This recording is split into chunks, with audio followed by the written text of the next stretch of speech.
You ever have one of those nights where you're just trying to get a little cash and suddenly you find yourself starring in a real life drama you couldn't invent if you tried? That was me, just a regular Friday night off duty, hoping to grab some money from the ATM and head home for a quiet weekend. I wasn't wearing a uniform, just a suit, jacket, and jeans, trying to blend in and not think about work for once. But you know how life is, it doesn't care about your plans. So there I am, standing outside First National, watching the sun go down, thinking about whether my sister would want a gift card to her favorite coffee shop or just plain old cash for her birthday, when out of nowhere I get this feeling someone's too close behind me. I mean, way too close, like violating the ATM bubble kind of close. I look over my shoulder and see this young white guy, maybe early 20s, looking at me with that cocky half grin like the world owes him a favor. He's rocking shorts and a faded tee, acting like he owns the place, and barks at me. Hey, hurry it up, man. Some of us got things to do. That's when I knew this night was about to take a turn. Now I try to play it cool, just finishing my withdrawal, but the kid steps right up, practically breathing down my neck. He drops his voice to a so-called threatening whisper and says, "Why don't you just hand over what you're taking out? I need some cash for tonight, and you look like you can afford it." I just stare at him, not even scared, just honestly dumbfounded. Like, did this kid really just try to mug me at an ATM with 3 security cameras pointed at us? You'd think it was a prank show, but no, this was just real life. I turn around, my voice steady, telling him, "You might want to think twice about what you're doing." He rolls his eyes, not impressed, and says, "What are you going to do? Call the cops," with a laugh as if that's the funniest thing he's ever heard. Then he leans closer and mutters, "You people always make things complicated." And there it was, that little venom in his voice that lets you know he's been walking around this town too long, thinking he's above it all. It's not like I haven't heard it before, but every time it lands like a gut punch. But I keep my cool, tell him this is his one chance to walk away. But the kid just gets bolder.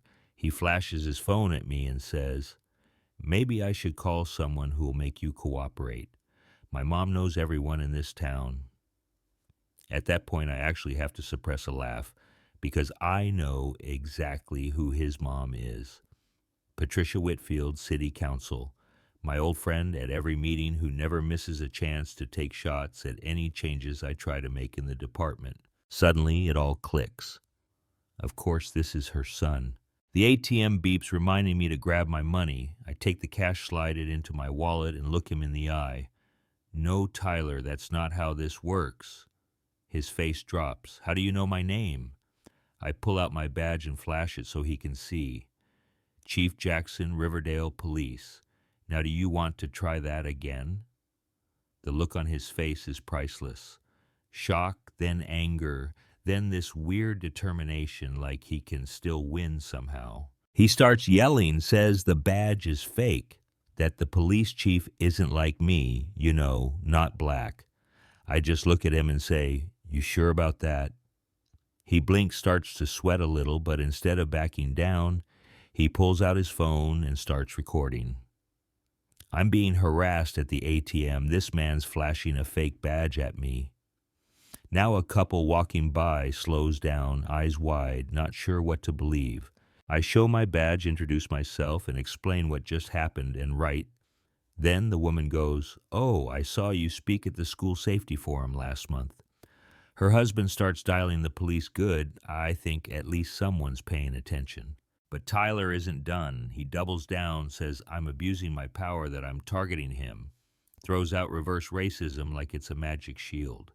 I can't even engage at this point because every time I do, he just gets louder. So I call dispatch, explain I need a patrol car and someone to pull security footage from the ATM. Meanwhile, Tyler is calling his mom, giving her the full "I'm the victim" routine. Officers Rivera and Daniels show up, both looking at me like, "Really, Chief?" But they stay professional.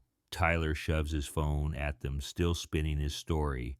And not even 2 minutes later, here comes his mom, Patricia, storming out of her car, all righteous fury and expensive heels. She gets between us, starts in, on how her son is an honor student, how this is all a misunderstanding, and demands to see the security footage right then and there. So we all walk into the bank, and wouldn't you know it, the footage for the last hour is suddenly corrupted. No backup, no recording, just a convenient little hole in the timeline. I look at the manager, then at Rivera. None of us say it out loud, but we're all thinking the same thing. Patricia wastes no time, calls the mayor, calls her lawyer, calls whoever she thinks can help.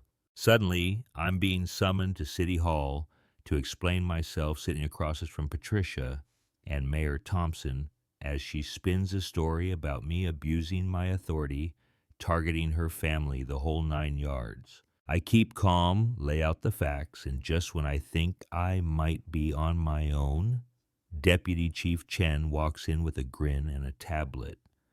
Mayor, we got a copy of security footage from the gas station next door, shows everything, including the audio.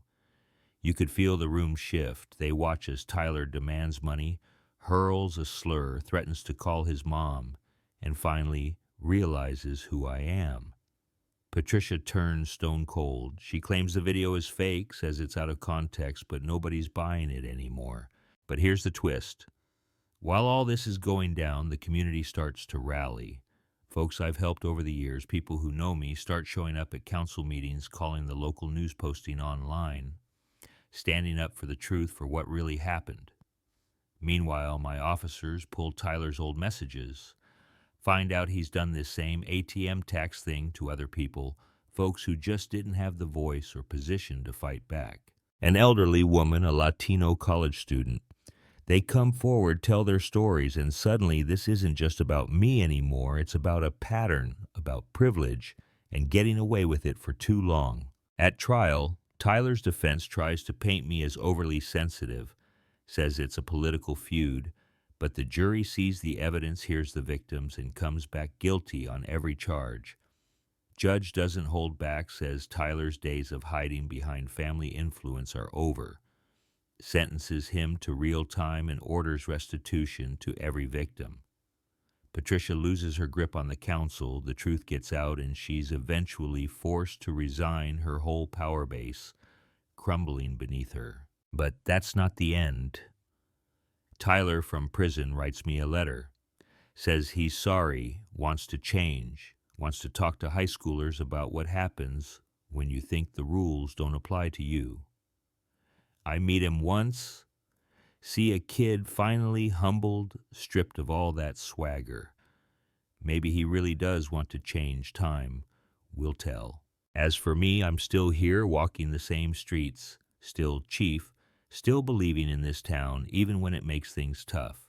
Sometimes I stand at that ATM thinking about how thin the line is between justice and privilege, about how easy it is for power to twist the truth. There's a lot I could say about right and wrong, but honestly, after all this, I want to hear what you think. Was justice really served, or did the system just barely hang on? Let me know in the comments, because these are the stories we've got to talk about if we ever want anything to change.